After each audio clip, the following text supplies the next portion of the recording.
Mnangagwa misled at World Economic Forum. President Emmerson Mnangagwa tried hard to impress at the just-ended 48th World Economic Forum, but a few mistakes that he made could work against him. The biggest error he made was to answer a question on whether Zimbabweans living in the diaspora were going to vote. He gave the impression that there were mechanisms in place to allow them to vote from wherever they are. He said Zimbabweans in the diaspora are allowed to vote, but did not say that his administration is not making any attempt at all to enable the estimated 3 million Zimbabweans living outside the country to cast ballots.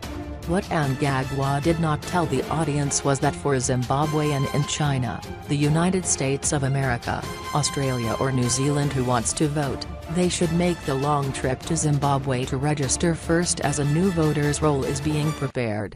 Come election time, they must travel the same journey to Zimbabwe to vote. That can only be advocated for by a president who either has lost his brains, or is deliberately excluding certain voters who he suspects will not vote for him. That is illogical, that is not practicable.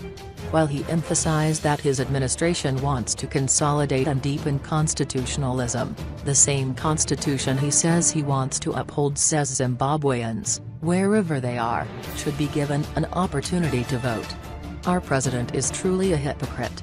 Voter registration for Zimbabweans in the diaspora could have been done through the Zimbabwean embassies, assisted by the host governments, and the registered voters would have been able to vote at voting centers in the countries where they are, with all parties sending their election agencies to polling stations, and the votes counted at the center.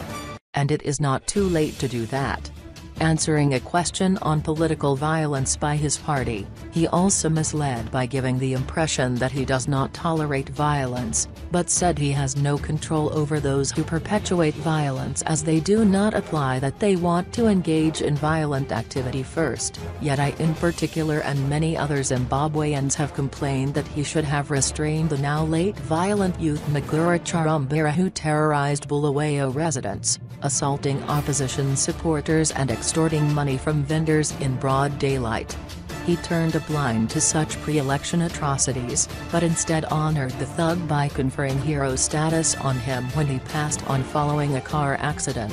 While Mnangagwa was telling the world of the new electoral reforms, the chiefs, who he bribed with cars recently, were busy employing intimidatory tactics by calling gullible villagers to come and have their voter registration slips recorded into ZANU-PF databases. What is he going to do to those chiefs who are violating constitutionalism, which he says he wants to consolidate and deepen? Mnangagwa should be shown the video footage of people having their voter slips recorded at ZANU-PF gatherings called by the bribed chiefs and see what action he will take. On Gukurahundi, Mnangagwa refused to apologize, and instead talked about his meeting with chiefs who he has bribed with cars so that they do what he says. Mnangagwa is a wolf in sheep's clothing if one takes a good read of these issues, and Zimbabweans must open their eyes wide and discover who Nwana, the crocodile, really is.